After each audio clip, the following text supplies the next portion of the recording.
হরিহরায় নমঃ কৃষ্ণ যাদবায় নমঃ। হরিহরায় নমঃ কৃষ্ণ যাদবায় নমঃ। হরিহরায় নমঃ কৃষ্ণ যাদবায় নমঃ। হরিহরায় নমঃ কৃষ্ণ যাদবায় নমঃ। যাদবায় মাধবায় কেশবায় নমঃ। হরে কৃষ্ণ, রাধা রাধা। নমস্কার। আজ আমি শ্রীমদ্ ভগবদ্ গীতার দশম অধ্যায় বিভূতিযোগের 4 এবং 5 নম্বর শ্লোক আপনাদের পড়ে শোনাবো। এই 4 এবং 5 নম্বর শ্লোকটির মূল বিষয় হচ্ছে যে ভগবান এই শ্লোকে বলতে চেয়েছেন যে জগতে যা কিছু হচ্ছে সবই আমার দ্বারা সৃষ্টি হচ্ছে। মানুষের সুখ দুঃখ, জন্ম মৃত্যু, ভয় অহিংসা, দান ধ্যান, কর্ম ধর্ম, সব কিছু কীর্তি অকীর্তি, হ্যাঁ, তারপরে সুখ দুঃখ তো বললাম, সব কিছু হচ্ছে আমার দ্বারা উৎপন্ন। যা কিছু সব আমরা যেটা অনুভব করছি সবই ভগবান শ্রীকৃষ্ণের দ্বারা সৃষ্টি। জন্ম মৃত্যু তো আগে দেখেছি, সব শ্রীকৃষ্ণ সৃষ্টি করেছেন। হচ্ছে মানুষের দুঃখ সুখ দুঃখ, দান ধর্ম, কৃতিত্ব, মানে ভালো মন্দ যা হচ্ছে সবই শ্রীকৃষ্ণের দ্বারাই সৃষ্টি হচ্ছে, সেটা তিনি বলতে চেয়েছেন। তার আগে আমার গীতা কথা চ্যানেলটি অতি অবশ্যই লাইক শেয়ার এবং সাবস্ক্রাইব করবেন। সাবস্ক্রাইব করলে কী হবে, আমি যে প্রতিদিন যে শ্লোক আপনার প্রশ্ন হচ্ছে সেগুলো শুনতে পাবেন। তার আগে পাশে বেল আইকনটি টিপবেন, তাহলে প্রত্যেকটি শ্লোকই আপনারা শুনতে পাবেন। কেউ স্কিপ করবেন না। আজকে বিষয়টি খুবই গুরুত্বপূর্ণ। আজকে বিষয়টি ভগবান কী বলতে চাইছেন এই শ্লোকে, এই মানে 4 নম্বর 5 নম্বর শ্লোকে, সেটা আপনারা বুঝতে পারবেন। 10 নম্বর অধ্যায় বিভূতিযোগে 4 বা 5 নম্বর শ্লোক শুরু করছি। শ্রীশিল প্রভুপাদের গীতার গান। তার আগে বলুন রাধা রাধা, জয় শ্রীকৃষ্ণ। সুখার্থ নির্ণয়যোগ্য বুদ্ধি যা হয়, আত্ম যে অনাত্ম তাহা জ্ঞানের বিষয়। সত্যদম সম ক্ষমা দুঃখ সুখ ভয়, অভয় ভবাভাব আর অহিংসা যা হয়। সমাধি তুষ্টি যশ অজস্র বা দান, সকল ভূতের ভাব যাহা কিছু আন। আমি তার সৃষ্টিকর্তা পৃথক পৃথক, বুদ্ধিমান যেবা হয় বুঝে নিছক।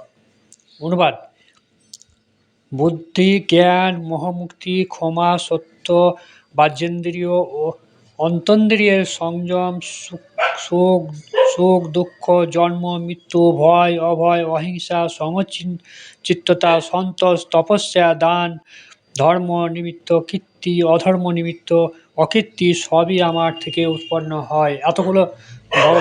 এতগুলো হচ্ছে ভগবানের মানে সৃষ্টি আর কি। ভগবান এগুলো মানে সব কিছু ভগবানের নিয়ন্ত্রণে, তার দ্বারাই এগুলো হচ্ছে। সুখ দুঃখ ভয় অভয় অহিংসা দান ধ্যান সুখ দুঃখ সব, জন্ম মৃত্যু সব কিছু কিন্তু তারই সৃষ্টি।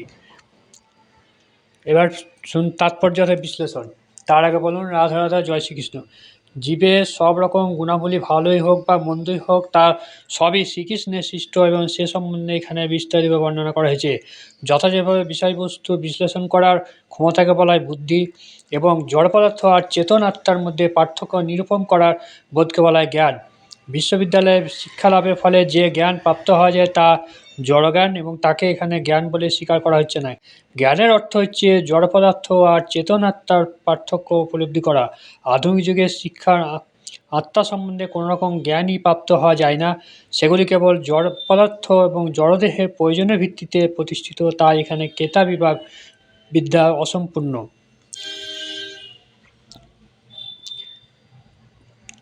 অসংমোহ অর্থাৎ দ্বন্দ্ব এবং মোহ থেকে মুক্তি লাভ করা সম্ভব যখন অপ্রাকৃত পারমার্থিক দর্শন তত্ত্বে উপলব্ধি লাভ করার ফলে দ্বিধামোচন হয়।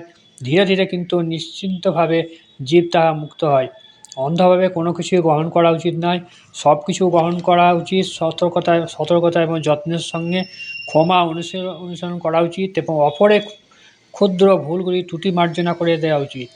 সত্য অর্থাৎ প্রকৃত অপরের সুবিধার জন্য যথার্থভাবে প্রদান করা উচিত। সত্যকে কখনো বিকৃত করা উচিত নয়।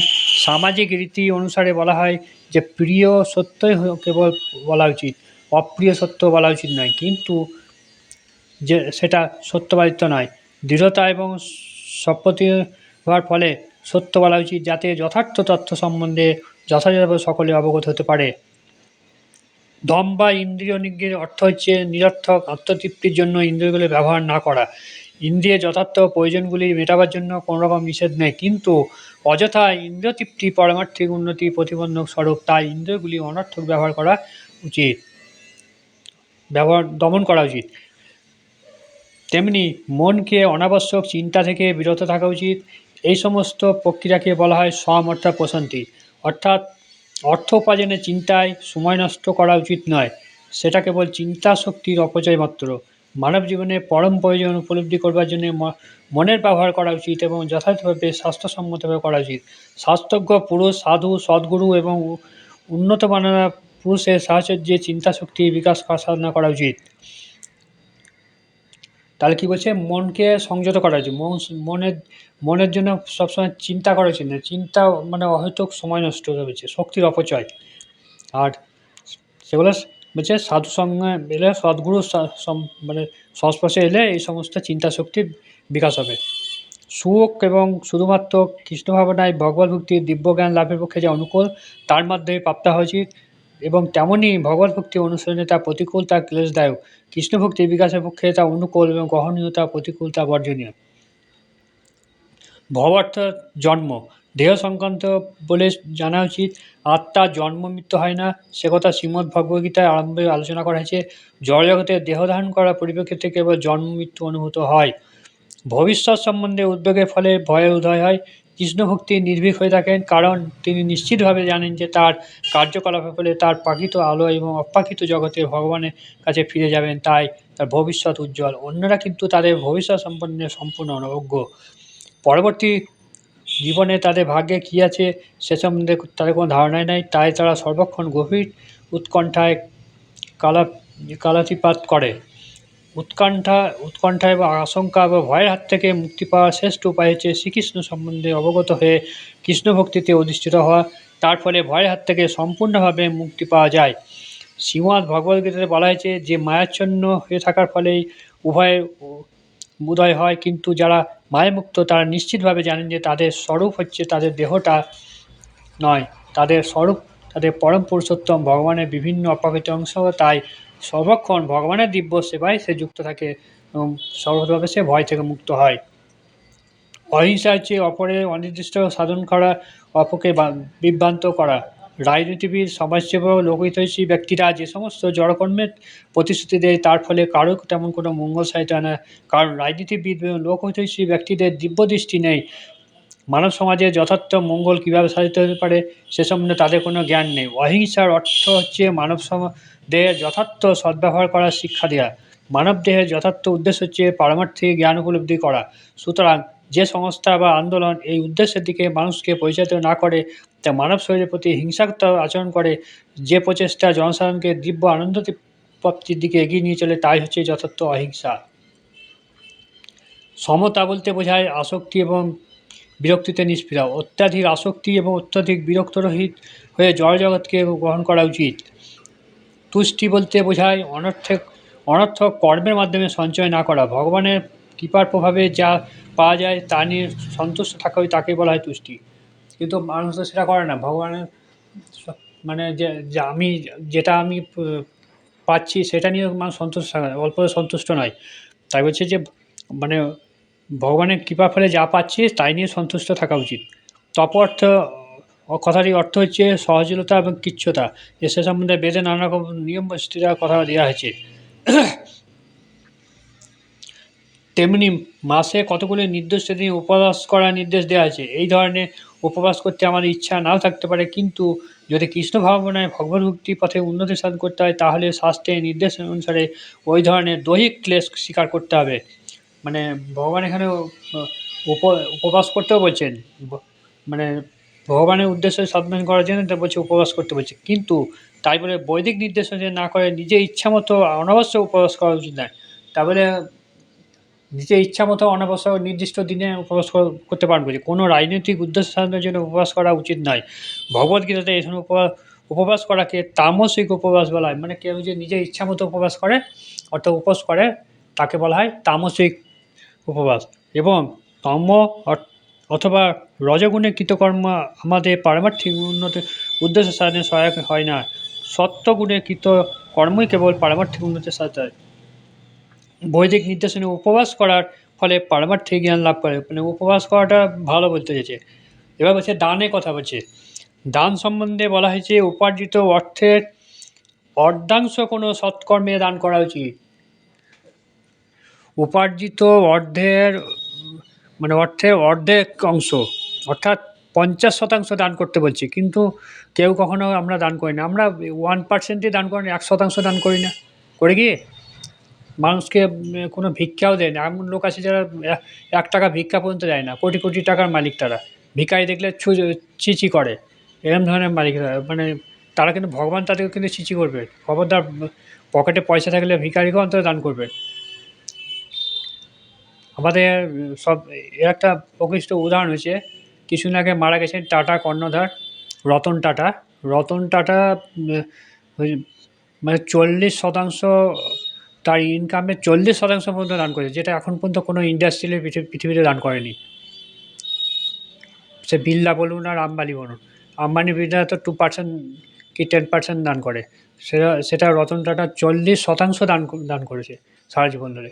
সেই জন্য মানে টাকা ইনকামে বলছে না যে সমস্ত যা হলো তার মধ্যে নয়, বলছে তার লভ্যাংশের মধ্যে যে টাকাটা আসছে তার 40% দান করে। আর এখানে বলছে, গীতাতে বলছে অর্ধেক অংশ। তো রতন টাটা কাছাকাছি গিয়েছিল, কিন্তু কেউই এরকম ধরনের দান আমরা কেউ করি না। আমরা খালি নিজেরা ভোগ করবো, নিজে খাবো, নিজে কোটি কোটি টাকা ইনকাম করবো, টাকার পাহাড় লাগাবো, নিজে আমার ছেলেমেয়েরা কী খাবে এই চিন্তা করি। কিন্তু এটা একটা দান করা উচিত নির্দিষ্ট জায়গায়। এবার দানটা কোথায় করা হয়েছে সেটা এখানে শ্লোকে বলা হয়েছে।